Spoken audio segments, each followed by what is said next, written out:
Good afternoon, ma'am. I am Kate Patricia Castor and I'm going to report Self-Reliance by Ralph Waldo Emerson. Ralph Waldo Emerson was an American transcendentalist, poet, philosopher, and essayist during the 19th century.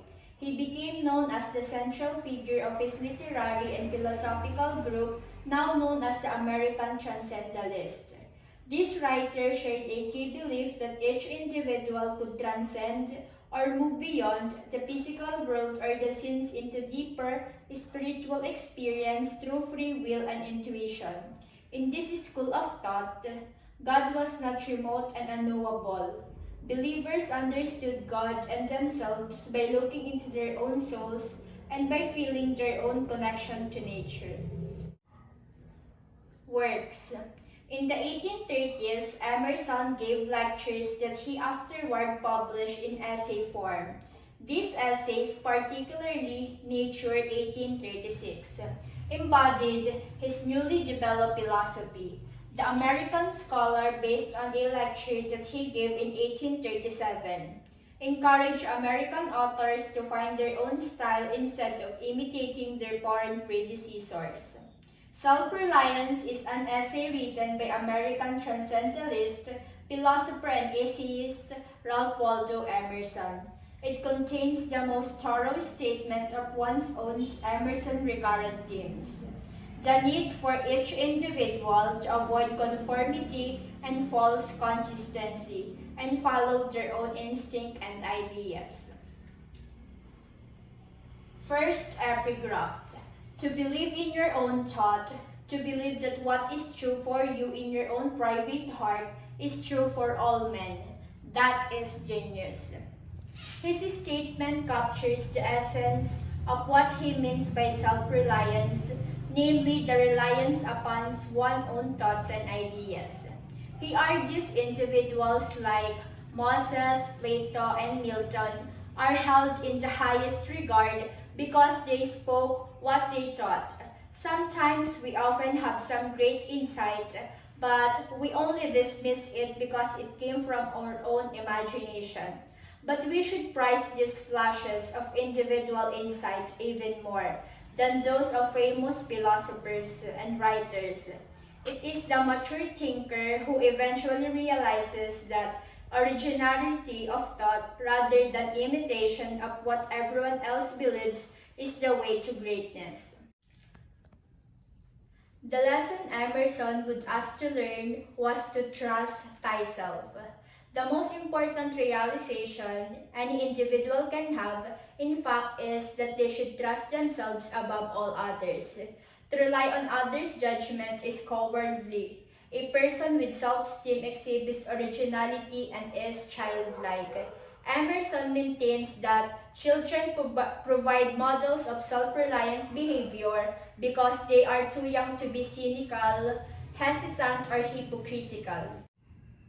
Second epigraph.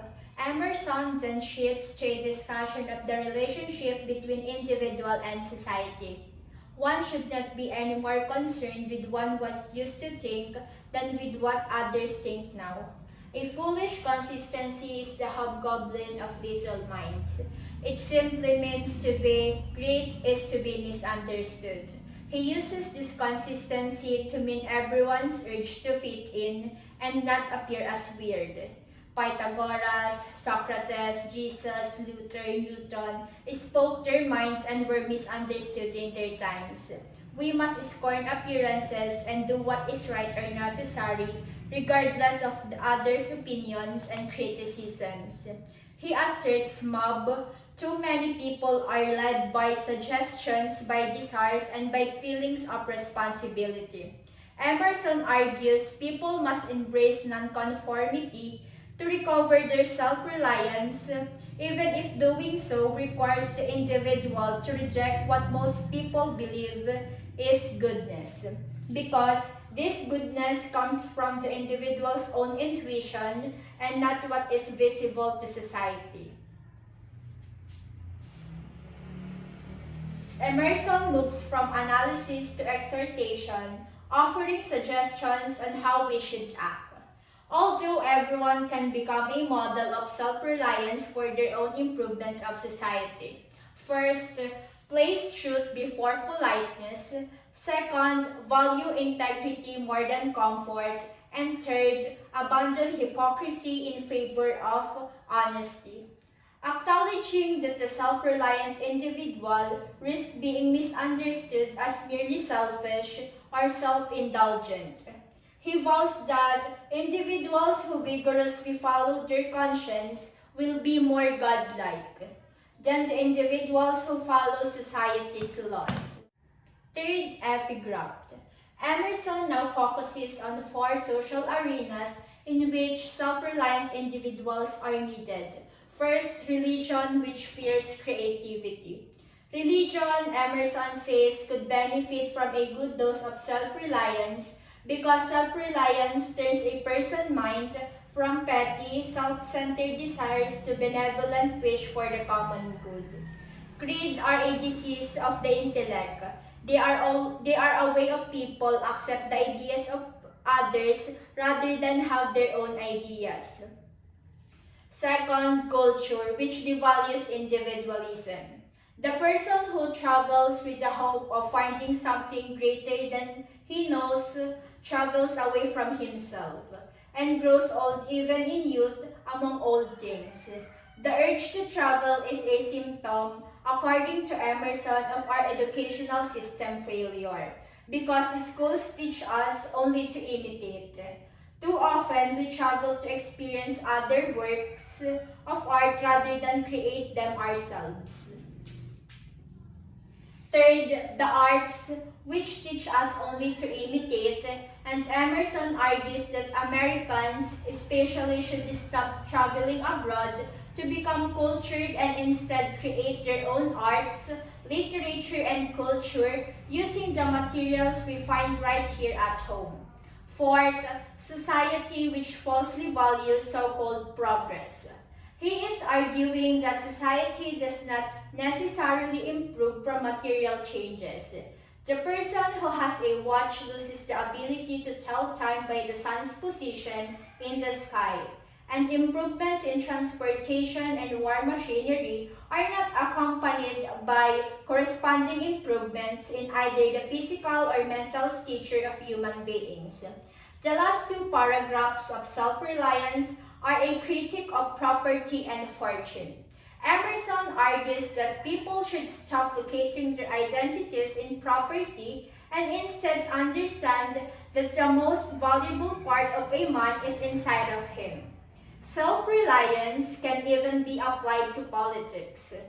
Emerson argues that we should quit governing ourselves by political parties and instead have each man govern himself by intuition. Emerson concludes by noting that self-reliance is the true path to peace. Key points. First, he urges his readers to follow their individual instead of conforming to social expectations. Second, emphasizes following one's own voice rather than intermediaries such as the church. Third, encourages his readers to be honest in their relationship with others. And lastly, posits the effects of self-reliance, altering religious practices, encouraging Americans to stay at home and develop their own culture, and focusing on individual rather than the societal progress. Themes: nonconformity, individualism, and self. Literary devices. First, metaphor.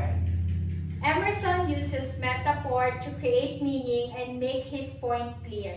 No kernel of nourishing corn can come to him but through his toil, bestowed on that plot of ground which is given to him to till. Anaphora. Rhetorical device in which a word of praise is repeated in consecutive phrases or sentences. Nothing can bring you peace but yourself. Nothing can bring you peace but the triumph of principles. This repetition of whole phrases adds rhythm and emphasis to essay. Paradox is when ideas that seem to be contradictory are presented in a way that suggests deeper truth. It is a deliverance which does not deliver. How can deliverance does not deliver? This is contradiction. But he means those actions that supposedly provide deliverance in fact do not operate as intended. Morality does not come from external sources such as the church or the society.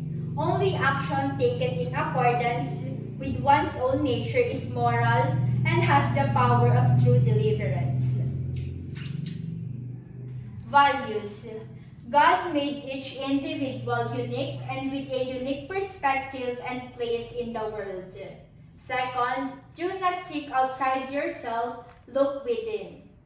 Third, believe in yourself and speak your own convictions. Lastly, value your own thoughts, opinions, and experiences above those presented to them by other individuals, society, and religion.